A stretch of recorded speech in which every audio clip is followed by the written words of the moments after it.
Apa beza kita simpan emas dengan simpan duit?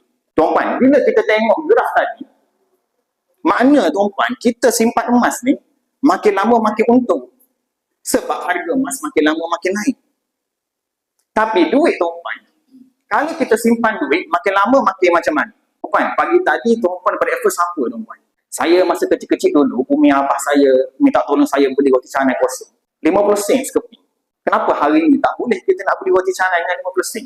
Biasa kita tanya masyarakat akan sebut, memanglah Cik Nik Kamal sebab harga barang makin naik.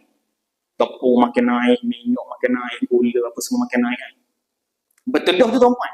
Tapi kita kena tahu, di sebalik kenaikan harga barang, rupa-rupanya nilai duit kita semakin lama semakin susah.